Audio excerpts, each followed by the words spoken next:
What's good, Joe? Welcome to my thoughts and opinions on Nintendo's Direct press conference, whatever, spotlight, whatever. Their press conference, spotlight, whatever you want to call it, Nintendo Direct of E3. Overall, it was really good.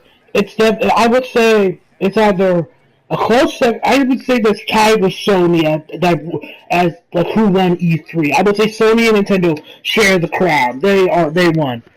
So yeah, now we're gonna talk about them. Okay, they started off the press conference direct with a trailer of a new trailer of Xenoblade Chronicles 2, which looks really cool, really good. I'm looking forward to playing it.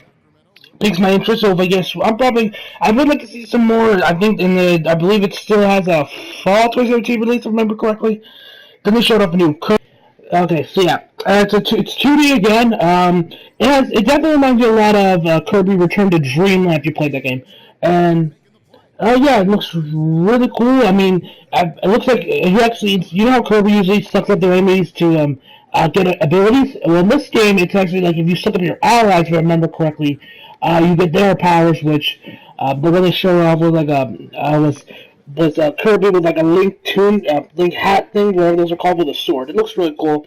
So if you enjoy Kirby, you'll enjoy this game. It looks like no official title besides it's Kirby for the Nintendo Switch, and then they drop probably the biggest bombshell of E3 besides Shadow of the Colossus remake and a Monster Hunter 4, a Monster Hunter World in PS4. A new Metroid game. In fact, they announced two Metroid games. So that rumor about them showing off two Metroid games at E3 was true. They started out, at the actual press conference themselves, they showed off that Metroid Prime 4 is coming out, it's in development for the Nintendo Switch, and I'm so happy for that. I'm glad to see Metroid back at it again, after Federation Force, which nobody asked for. Yeah. We didn't get any real gameplay, really nothing besides other than the stars aligned to look like the Screw Attack logo, and saying that's in development. Now, apparently this game isn't developed by the Retro Studio, so it's a complete new developer. That does concern me a little bit because Register did develop the first three projects, but as long as they get the feel Metroid Prime, I'm good. And then they announced another Yoshi game, which kind of reminds me a little bit of Yoshi, which looks a little bit like Yoshi Woolly World, though this game actually has like this cool mechanic where it's a 2D platform of Yoshi, but you can actually swap the camera from left to right. So you don't have like a Super Paper Mario where you could swap the camera from being a 2D game to a 3D game. It's kind of like that, only instead of going 2D to 3D, it's 2D and like it's like 2D from two directions. The front and then the behind that kind of. That's what I describe it. Looks cool. If you enjoy it, it looks cool. Yeah, looks cool. Then after that, they showed off Fire Emblem's Warriors, which they showed off a little trailer at the beginning of the press conference. They showed like a little trailer with not much gameplay in it.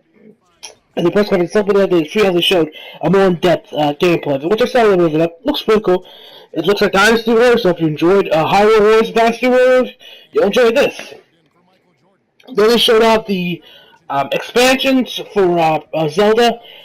I forget what the titles were. I know one of them's coming out in June, I believe, or December of this year.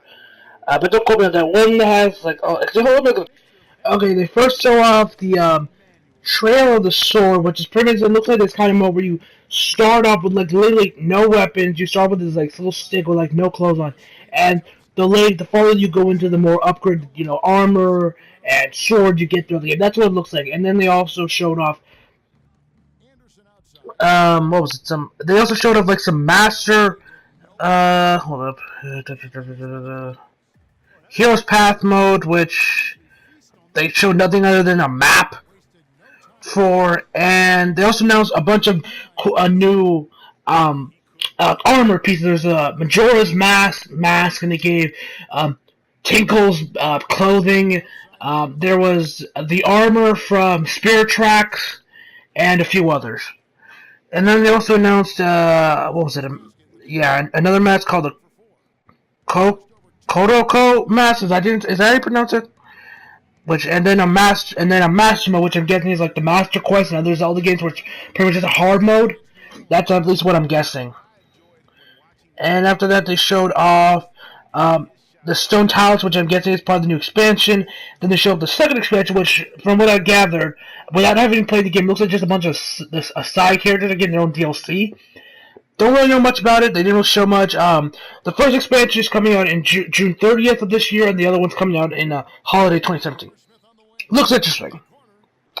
And then after that, they announced Rocket League is coming to Switch, and they announced it's cross-network, which means you can play with PC players, PS4 players, and Xbox One players. So you can play with anybody. As well as they also announced that you can get Mario and Luigi hats for your car, and I believe also exclusive Nintendo cars in the game, but they didn't elaborate on that. And then they showed off Mario Odyssey. They showed off a little bit.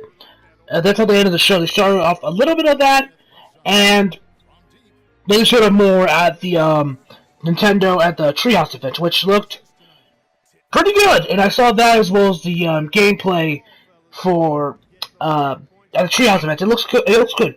As Leonardo DiCaprio said, and Django Unchained said, "You had my curiosity. Now you have my attention."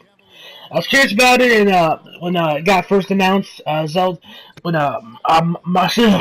can't speak. Super Mario Odyssey was announced at the Switch event, but now it looks we got a lot more what the hack can do. It's apparently the hack can like possess anything: humans, taxis, fire hydrants, fucking T-Rexes. Yes, you can control a T-Rex. Hell yes, you got. Hell yes, that makes me want to buy the game immediately just because I want to see what's like controlling a T-Rex. That is going to be sick.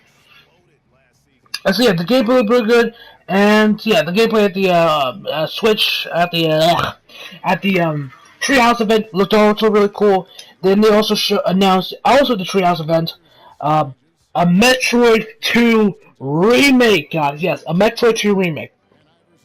And then they showed up some of the gameplay at the Treehouse event, which it looks a lot more like Other M.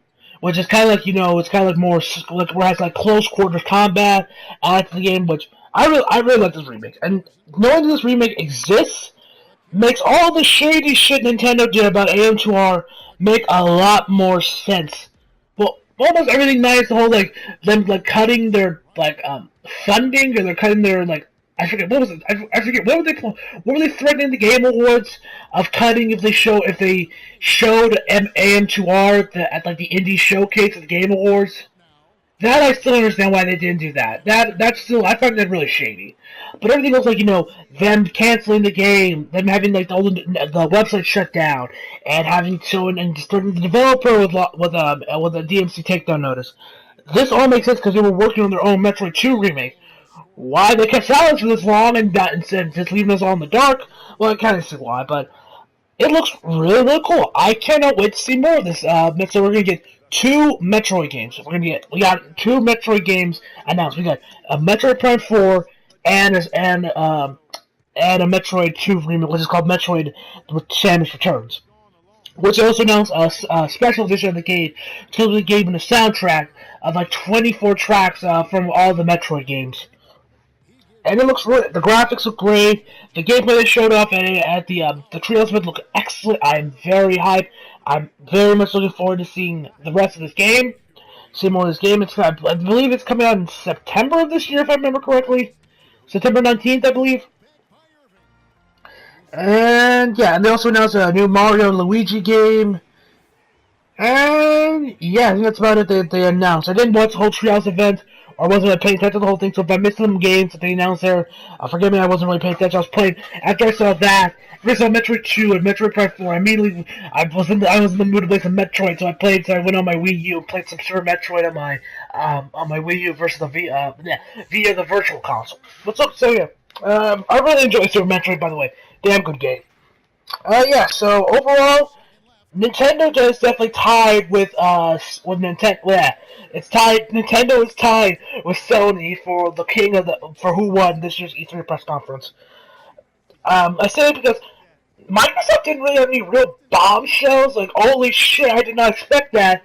The biggest bombshell they had, at least in my opinion, was Dragon Ball FighterZ.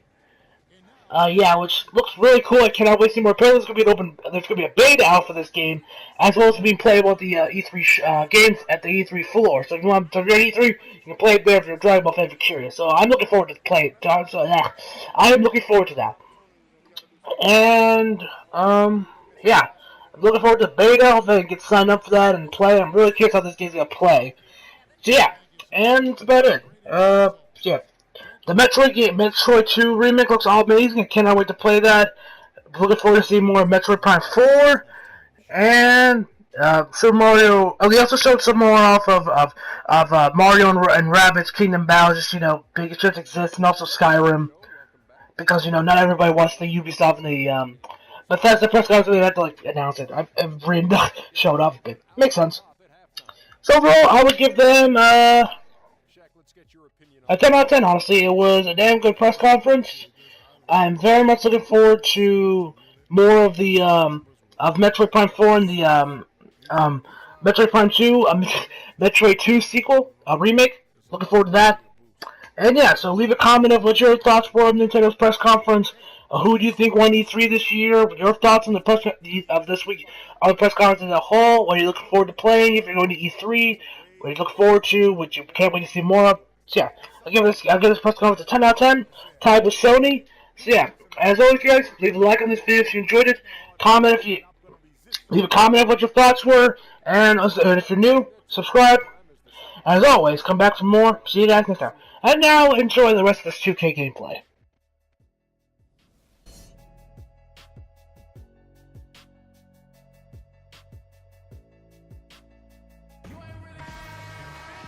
And as we begin the second half, first half wasn't even close, guys, and we'll see if there is a comeback on our hands or more of the same as we get the third quarter started. Looking at the game AC has been having, 9 points and 2 steals as well. LeBron and Love are the talented pair at the forward position. Irving is out there with Carter, and it's Shaq in at the center, locking down the middle. That's the group starting the second half for David Blatt. Gay kicks to AC. Uses the glass to finish the layup. AC's got the first points of the third quarter up on the board for the Kings. Cleveland leading by 11. Here's LeBron, and the rejection by Cousins. Collison against O'Neal. Collison dishes to Anderson from the arc. Good, and the assist goes to Collison. Anderson's got it back down to within single digits for the Kings. Man, you talk about a guy that's bounced around the league since he's been in it. Darren Collison. I mean, he's played on 5 different teams in his first 6 seasons, and has been a contributor and an impact player on all of them. The Kings trail by 8. Gay left side. And he takes it in for the layup off a very nice feed. 3 for 3, and that's always a good way to start the second half. For Darren Collison, played a career-high 35 minutes a game last year. Seemed to help him find his rhythm, Greg, on offense. And his coach had confidence in him, and boy, did he deliver. Unfortunately, though, Kevin, that hip injury shut him down after 45 games, but a positive season for him to build upon nonetheless. And when they desperately needed to get things turned around, they were able to rally and get back into it. And Greg, it was really their defense just as much as their offense that served as the real catalyst, and I think it allowed them to put that run together. That's a big donut, folks, here to start the second half. 4 straight they've missed. Gay outside. And another 3 for Sacramento. A nice run they put together here to bring it a little closer. Yeah, they got hot, and I didn't think I'd be saying this a little while ago, but now this game's up for grabs. Offensively, the struggles continue. 0 for 5 to start the half. And there's the call on Kyrie Irving. And that'll be his 3rd foul so far. And the Cavaliers making a change here. Jordan's checked in. Michael Jordan. Over to the wing. From deep, Gay. And it's Gay again missing. Cavaliers leading. Out of bounds, Sacramento takes possession. And while we have a second, let's see which squads have topped the league in assists during the past month. The Cavaliers, number 1. And what stands out during this recent stretch is just how well they've passed the basketball. I mean, this is a club that has become really unselfish. Now Collison, following Rudy Gay's 3-point attempt. The drive by Collison. And so he earns a trip to the line. Officials saw the contact, and he'll shoot 2. The Kings have shot 67% from the line tonight, going 4-6. That one misses. You can tell that miss at the line might stick with him for a while. Always hurts to miss a chance to take the lead. And that one's good. 7 points for Michael Jordan. Here's Sacramento. This run now up to 13-2. Collison, the pass to Cousins. No good. O'Neal with the defensive effort. Irving with a clean look. That's in there. Carter with the assist. Carter's got 3 assists in the game. The Kings trail by 4. And Anderson kicks to Collison. The teardrop falls in. Collison's got 8. Excellent ball movement there, guys. And that's keyed this run. Passing it with purpose. The D hasn't been able to keep up. Irving attacking. Passes it to O'Neal. Jordan, he's open. AC with the rebound. I'll tell you what, folks. I bet he won't miss that shot next time he takes it. Collison against Irving. Anderson outside. There's the feed to Cousins. 6 on the shot clock. From 15 feet away, that's good. Cousins has got the game tied up here for Sacramento. And you talk about fighting your way back into a game. They've shown a lot of grit in this comeback. They sure did, Greg. And I like the fact they never put their chin in their chest when they were down early. I mean, they were down big early. They were composed, and they never got desperate and stayed within themselves. Very impressive. A different look now for Cleveland. Anthony's checked in for Love. LeBron comes in for Vince Carter. And Iverson's subbed in for Irving. Here's Jordan. He has 7. 1:56 left in the third quarter. There's the pass to Iverson. It's Carmelo Anthony on the wing. Back to Iverson. And here's James outside. Good. And it's Iverson who picks up the assist. 10 points for LeBron. He's played an important role in their offense today, guys. Without him, they may not be in the league. And you just look back over the career of LeBron, and you have to say he's an all-time great already. I mean, the numbers are there, the multiple championships, some already calling him the best small forward to ever play the game. 1:16 left here in the third quarter. There's a good screen.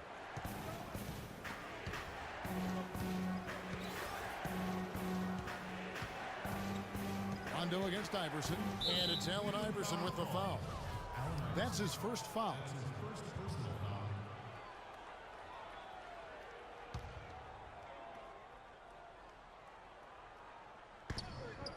Bellinelli for 3, and he gets it to go. And he came off that screen, and the D just didn't get over the top of it. Yep, weren't there in time enough to challenge, Greg, and when that's the case, you can mark those up for him. Rondo on top. Iverson covering. Feeds it to Bellinelli.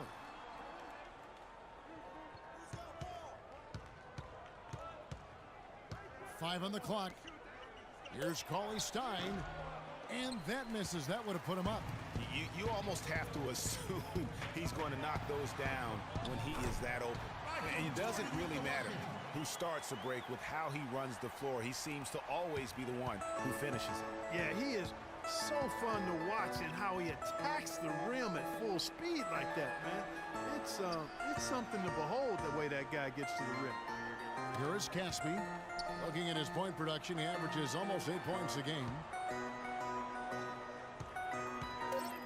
Here's Bellinelli. And Jordan sends it back. That concludes the third quarter. It continues to be an exciting neck-and-neck game. Cavaliers lead by 2. And time to step aside quickly, but we'll be back in no time with the start of the fourth quarter.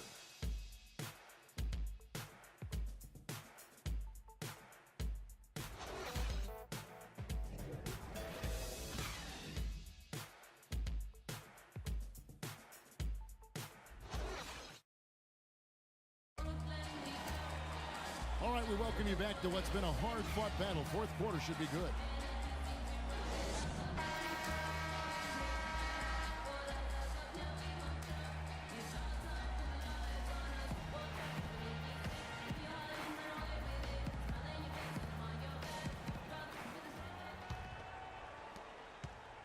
Cleveland's gone downtown 13 times in this game, and they're just over 50%, 7 of 13 on threes.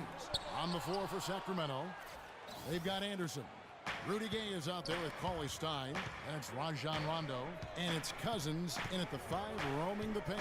Now Rondo, following the three-point attempt by Kevin Love. Cousins with a screen for Rondo. 5 to shoot. Screen by Cousins. Here's Gay. Oh, he just jams it right over Dwight Howard. Oh, my goodness. And how about the execution on that play? The screen was set up in exactly the right spot. And the finish wasn't too bad either. Perfectly designed and perfectly executed.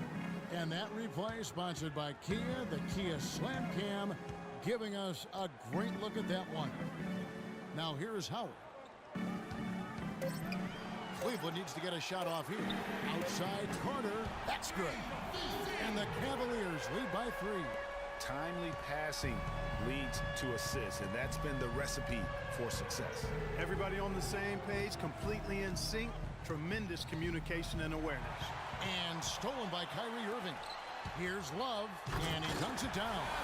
How about the sharp steal and then run out? It looks like they're ready to put the hammer down. Well, we've been waiting for one of these teams, Greg, to pull away. Maybe that'll be a springboard for them.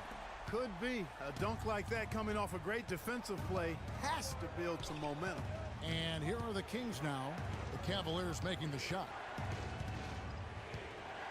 Pass to Gay. Cousins with a screen on Jordan. Tipped away. Hands are the ball out of bounds. Jordan touched it last. Shaq is checked in for the Cavaliers. Sacramento also making some changes. Quincy Acy's checked in for Cauley Stein. And it's Collison in for Rajon Rondo.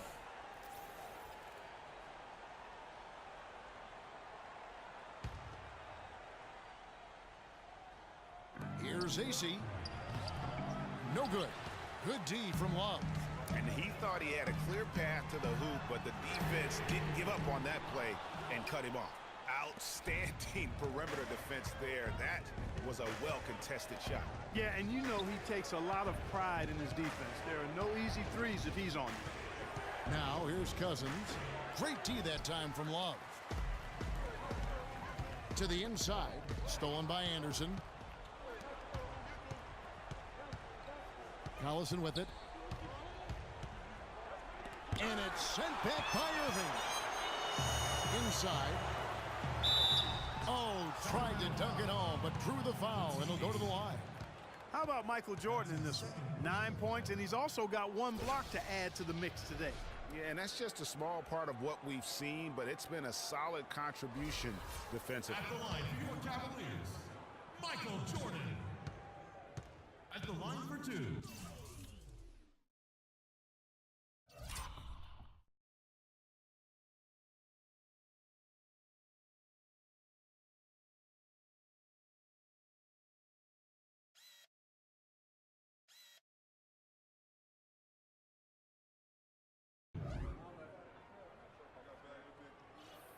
Free throw good, Jordan.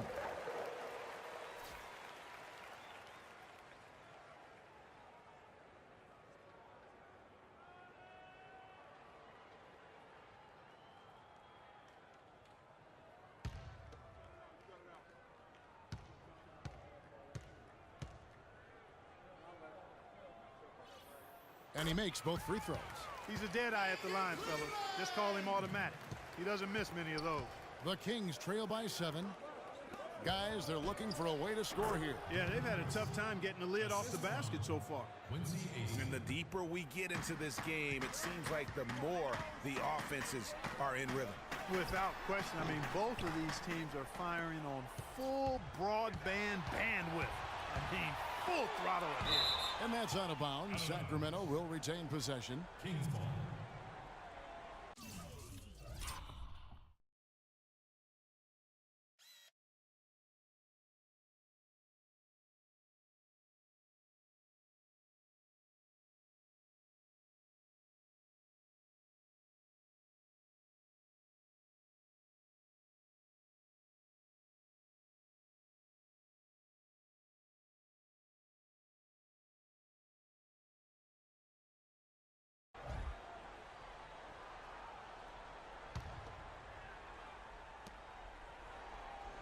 Anderson dishes to Collison. And the jump shots haven't gone in often enough here, as well as the free throw attempts being lacking. Yep, exactly, Greg. Free throws were something that gave him a boost early, but now everything's coming from outside. If you want to get to the line, you got to take it inside. Even though he isn't having the best of games from the floor, it hasn't seemed to hurt him. It's Anderson with the drive. Kicks it to Gay. The 17-footer. Count that one, and the Cleveland lead has been cut down now to just 3 on the basket from Cousins. Oh, perfect execution. The size mismatch was there, and they went right at it. Not only perfect execution, how about perfect timing, too? Timeout called the Cavaliers. And I think taking a time here to talk things over is a smart idea. One of the things you want to do is make sure everybody is clearly on the same page with the game plan. And sometimes you need a timeout to make sure that's the case. And let's get this update now from Doris Burke, who's across the way on the sideline. Yes, Kevin, during that last break, I heard David Blatt as he addressed his team. He told his team to keep looking for three-point opportunities, saying their perimeter defense isn't doing a good job getting out on our shooters. So let's keep firing away until they decide to guard us. Now here's Anthony. There's a good screen. On its way from Irving for 2.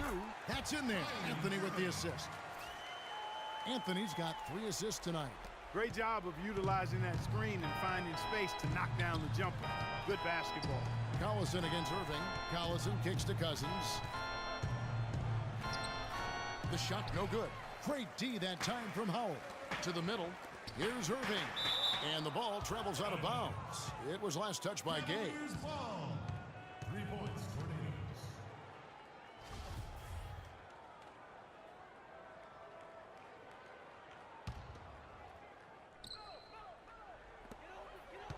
Irving kicks to Carter.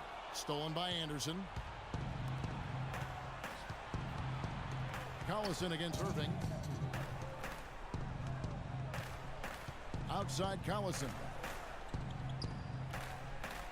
From 12 feet out. That doesn't go either for Cousins. His touch has disappeared on him this quarter. He just hasn't been able to get it going. The shot by Anthony, no good. The Kings trail by 5. Out to the wing. Here's Cousins. That doesn't go either for Cousins. He's been wayward and just off on about everything he's put up in this period. And he gets the bucket. And that's 13 points for Kyrie Irving. Dwight Howard with some slick passing on that one. Now a timeout called by Sacramento. They're behind by 7. 1:25 left in the 4th quarter.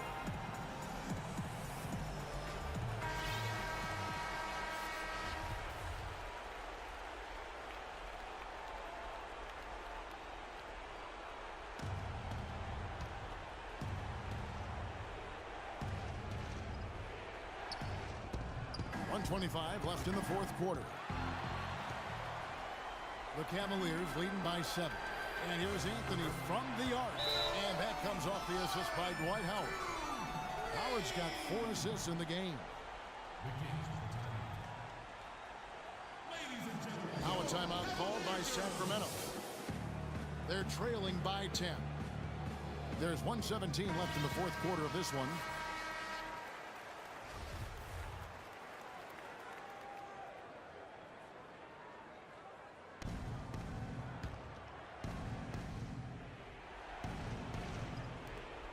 There's 1:17 left in the 4th quarter. Collison kicks to Cousins. Gets the 14-footer to fall. Just couldn't get a hand in the face on that one. That's using what you got. He's got a height advantage, put it to good use there, and got himself a clean look. Sacramento's gone 5 of 8 from three-point land. 15 points and a deep ball for them tonight. Collison gets a wide open look. Off target with the open look. And now Irving pushing it up. No one back to stop him. Oh, and the jam by Anthony. The fans are just loving what's going on here tonight. A really good win for the home team. It sure is. I mean, they kept this crowd in the game, gave them plenty to cheer about, and really used that home court advantage to their advantage. Cousins Misses from close range. Cleveland with the ball. They're on a 16-6 run. Well, the comeback hopes are out the window now. I think it's safe to say. Yeah, it's a done deal. It's wrap time for this group.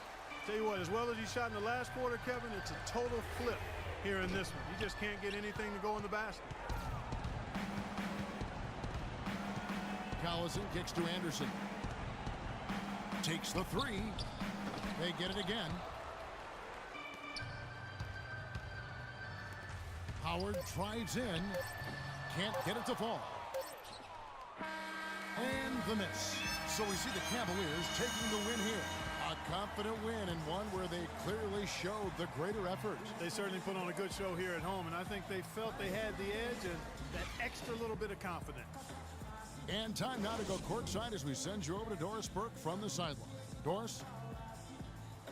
Well, gentlemen, I'm here with Carmelo Anthony. And Melo, first off, congratulations on this win. How would you describe the team's effort here tonight? We willed our way to this one. We took our time, executed, we stayed composed, and that's something we've been doing, the past 2 games, just keeping our composure and just finishing games. We've been doing that. This team is playing great, Melo. Thanks for your time. Guys, over to you. All right, Doris, thank you. And that's going to do it tonight, folks, for our broadcast. For Greg Anthony, Doris Burke, Clark Kellogg, and the rest of our terrific 2K Sports crew, this is Kevin Harlan saying thanks for watching. Now it's time to head back to the studio with Ernie Johnson, Shaquille O'Neal, and Kenny Smith. The 2K Sports postgame show.